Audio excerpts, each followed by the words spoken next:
around the league. Does that sound good to you guys? Then we'll get the standings and get out of here. That good? Sure.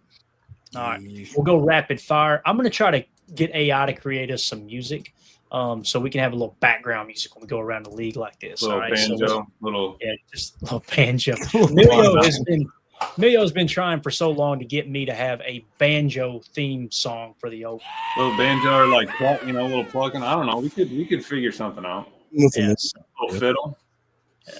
All right, let's go around the league here, guys. The Raiders defeat the Titans at home 20-10. No surprise there. The Raiders improved to 2-4. The Titans fall to 1-5. Emilio, turn on that sports talk tomorrow when you're rolling around Knoxville, Tennessee. I'm telling you, it just floats right upstream from Nashville, man. Maybe downstream. No, it's upstream. You're right. So, yeah, Raiders get that dub over the Titans. Titans are in a bad spot right now. Obviously, we talked about the Packers. Here's a big one. The Buccaneers defeat the 49ers 30-19. Guys, I was watching that one on my computer screen while watching the Packers game. Fred Warner demolished his ankle. His foot was pointing in the opposite direction. So, yeah, there you go, Coach Lamb. Warner injury was bad for the Niners. Made me want to throw up on my keyboard, Coach. It did. So, that's going to be a dub for the Niners. Was it worse than the Tyreek Hill one? No, it wasn't as bad as Tyreek. Tyreek's was bad. What made Tyreek so bad is then he got on the cart and he was laughing like nothing was wrong. I was like, what the hell's wrong with this guy? Like, it's just unbelievable. Throw the air cast on, he's good to go, which Fred Warner was kind of grinning too, but it was gruesome. They popped it back in place on TV. I'm telling you, I was like, oh, it's pointing into, what are we doing? I had to change the channel. It's unbelievable. So they'll probably be without Fred Warner, one of the best linebackers in the history of the game for a little while at least. Buccaneers, like I said, win 30-19. They're now in control of the NFC. They're sitting at 5-1. The 49ers fall to 4-2. The Broncos at the Jets. Tim going to be grinning like a possum in a dumpster. The Jets fall to 0-6 as the Broncos defeat the Jets 13-11. Jets going Jet. You got that right, man. Let's just take a quick glance here at the box score. I want to know how bad it was, Tim. So Justin Fields 9 of 17 for 45 yards. To think that Aaron Glenn had Aaron Rodgers fly all the way across the country to tell him, I don't want you as my quarterback. And his quarterback just threw for 45 freaking yards. Actually, as a team, it's -10 because he took 9 sacks with 55 yards lost. What? Their passing yards as a team, 35 yards. Why? Yeah, but they don't need Aaron Rodgers. It's just unbelievable, man. Breece Hall only had 22 carries for only 59 yards. Obviously, Bo Nix gets the win, 19-30. And it wasn't pretty over there either, but they got the job done, 19-30 for 174 and a touchdown. So, yeah, it's looking pretty bad. Garrett Wilson, you think he's you remember last year they said it got leaked out through Garrett Wilson's camp that if Aaron Rodgers was returning to the Jets, he wanted to be traded. You get what you deserve, buddy. 8 targets, 3 catches, 13 yards. Good luck to you, sir. Going to be a long season for the Jets. So rough out. Oh, look at this though, Josh Myers. He actually had a fumble. Nice. That's interesting. All right. So there you go. All right. So again, the Broncos defeat the Jets 13-11.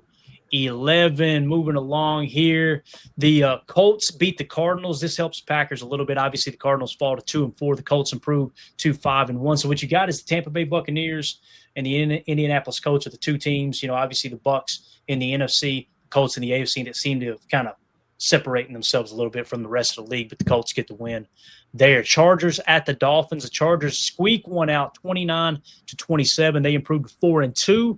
The Dolphins fall to 1-5 there. Kind of interesting. They scored 27 points without Tyreek Hill against the Chargers there. It's kind of interesting. So Patriots improved to 4-2. How about that story, guys? Drake May had been on fire. 25-19 over the Saints. The Saints fall to 1-5. They're obviously in complete rebuild mode now. And here you go. So the Jets didn't need Aaron.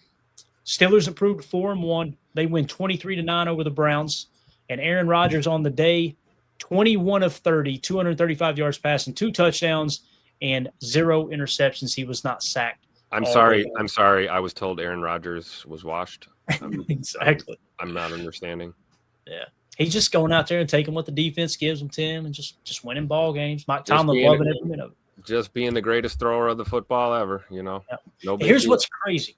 Aaron's having a good year. Now, PFF says he's horrible, which cracks me up because he's got one of the best touchdown to interception ratios in the league right now. However, if you had to pick right now for one game to win one game, Aaron Rodgers or Jordan Love, I'm picking Jordan Love. That's an exciting place to be, boys. Really exciting. Yeah, I agree with that. Goody made the right choice. Did he not? Right. Oh yeah, for sure. All right. Moving along.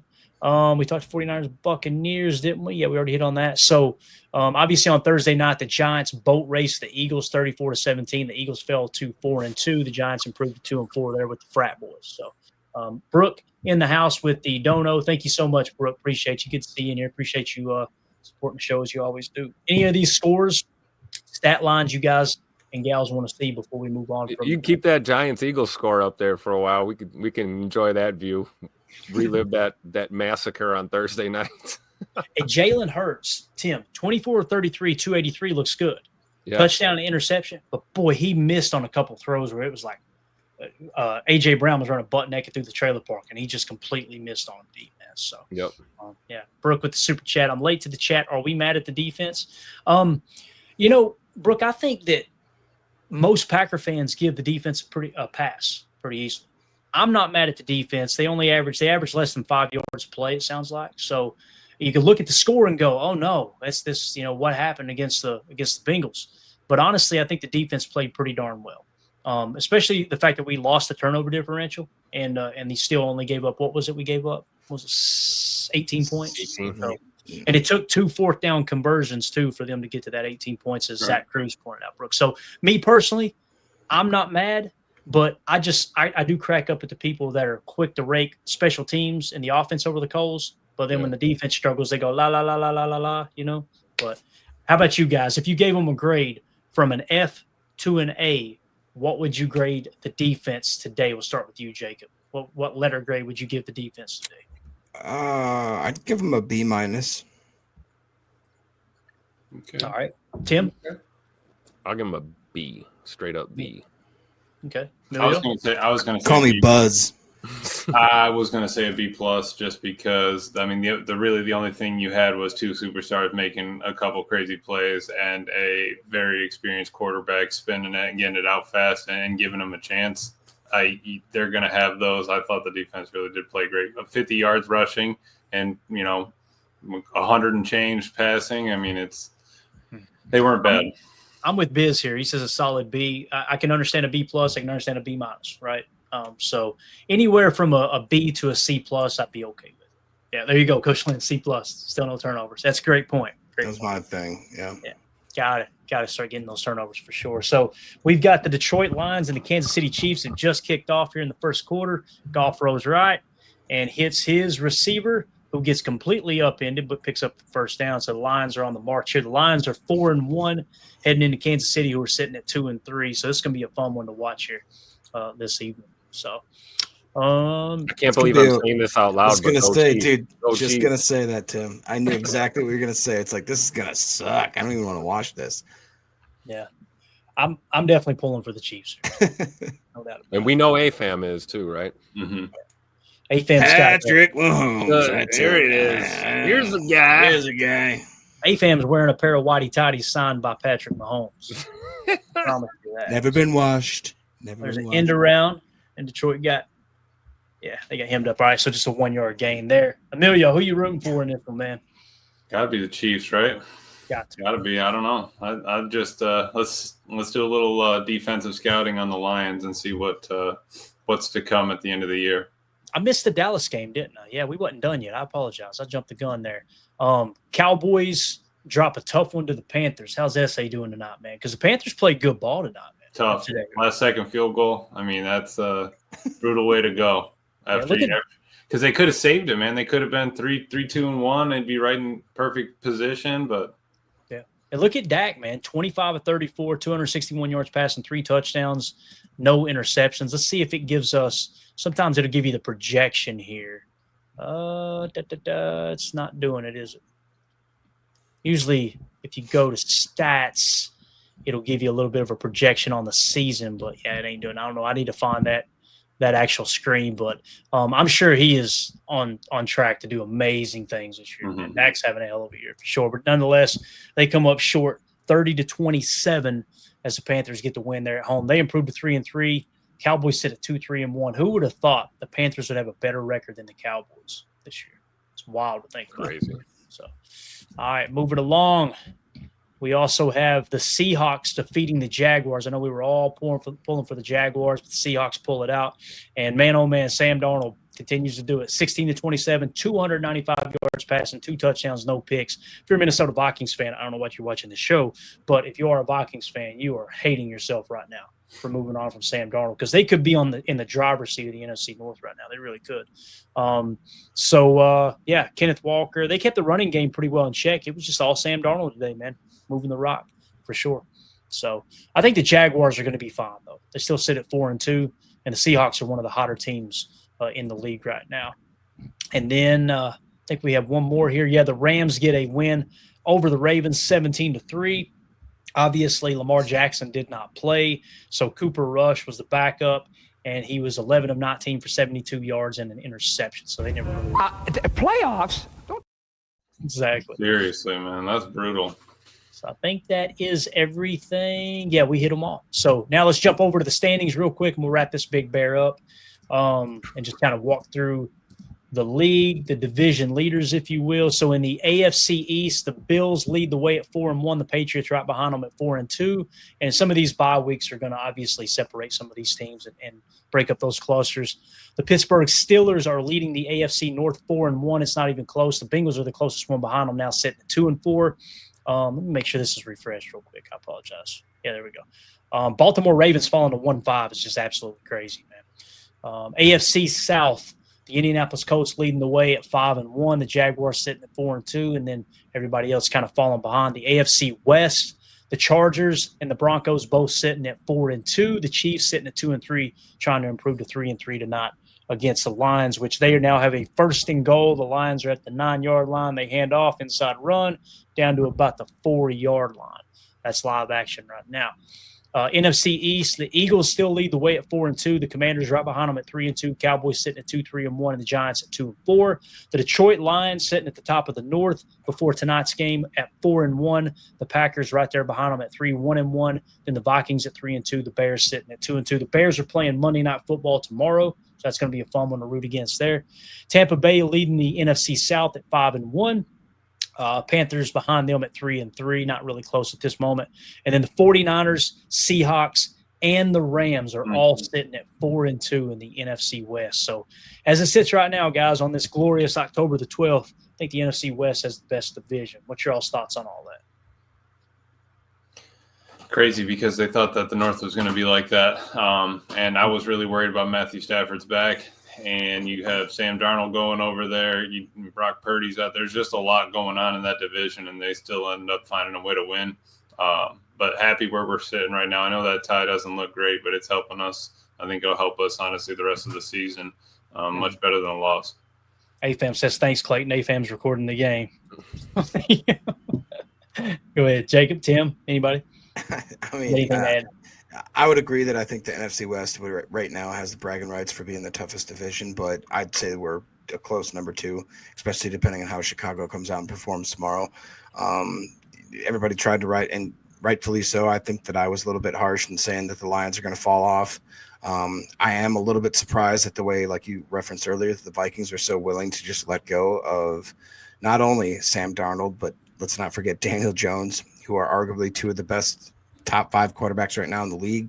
Decided to put all their chips in and go with a guy like J.J. McCarthy there, and now they're kind of reaping what they sow with some of that first-year jitters and all that, the stuff that comes with that. So I think if the Packers just keep playing, fundamental kind of sound football, that we can just kind of trudge ahead, and hopefully in the next quarter of the season we look back and evaluate the rest, and we'll hopefully be in first place. That's what I hope.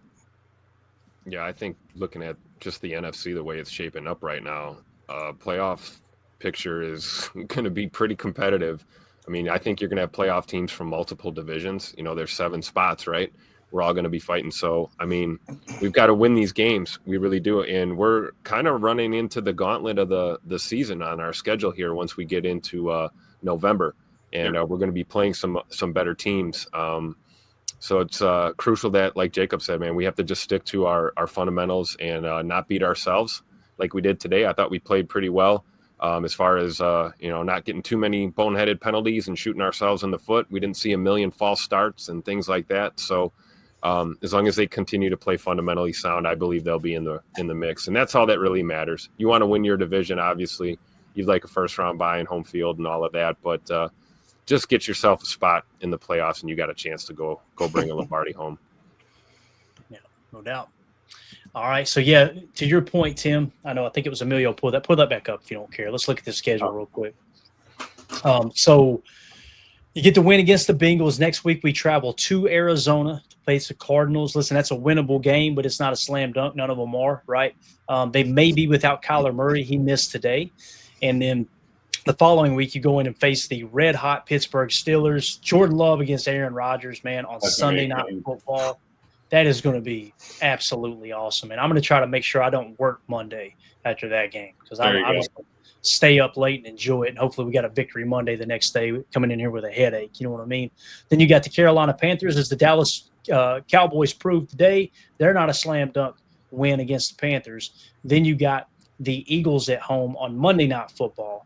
Then back on the road against the frat boys over there, Scatterboo. In New York against the Giants. Then we got the Vikings coming back home for Week 12 on a 1 o'clock kickoff there at Lambeau. That'd be fun. The weather will start to turn a little colder. That'd be good. Week 13 on the road against Detroit. Then Chicago back at home Week 14. That's a 1 o'clock kickoff. And then back on the road against a tough Denver Broncos team. And then back on the road against Chicago that next week. And then, of course, you end the season with the Baltimore Ravens, who should have Lamar Jackson back by then, unless their season goes completely south, which one win up to this point it pretty much already is. Maybe they'll just decide to shut him down for the year if it's a lingering injury. So the other thing I want to point out real quick, Puka Nacua, guys, 54 catches this year for the Rams. He's leading the league. 616 yards receiving. He's leading the league right now. Puka Nacua is a damn dog. When Devontae Adams is your number 2 target, the Rams are going to be in it. You know what I mean? Mm-hmm. So, thank God we don't play them, right? We don't. Seriously. All right. So there you go. Anything else you guys want to hit on before we do the giveaway here, boys? Anything at all? Parting thoughts, I guess we should say. Hopefully we get Scoot back next week. It'd be nice to see him get a little bit of snaps, maybe 5 or 10 snaps, something like that. And hopefully, prayers up for Bullard and LVN and Tay Wicks as well with whatever they're dealing with. I'm sure we'll get more details going forward. But we're going to need to be at as close to full strength as we can coming down the stretch here. We can't afford to cough one up to a team like Arizona or Carolina. So, we got to be on our P's and Q's here going forward. Yeah, here's a great point. Someone read that for me on the screen. I'm gonna try to pull this up real quick. Yeah, Ed Madden says that Nacua and Marvin Harrison were both injured today too, so that's a bummer. Not sure what the severity is of those injuries there, but it's been a weird year, man. It feels like that as soon as people start getting cooking, that the injury bug has been biting a lot of high-profile people. Right. I know my fantasy team is depleted, absolutely depleted. But yeah, man. Yeah, so there was early concerns it might be a fibula injury on Nacua, but you could see a replay. I'm not going to put it on the screen. Obviously, we'll get dinged for it, but he comes down. It looks like it might be a toe injury, but it looks like what officially was said after the game was this is according to Adam Schefter of ESPN. Sean McVay said wide receiver Puka Nacua has an ankle injury, and he is uncertain if he will be able to play next week against the Jaguars in London. Man, if it is an ankle injury and you got swelling, Emilio, they probably don't want him on that airplane, do they, man, going across the pond? Nope, we're just going to leave you right over here in the States, and we'll just keep that under wraps, just rice that thing all weekend, and we'll see you next week. Yeah, and hammer the over on Devontae Adams' numbers. Yeah. There you go. Looks like Detroit ended up settling for a field goal. They lead 3-0. There's 5 minutes left in the first quarter. I think that was the only drive of the game.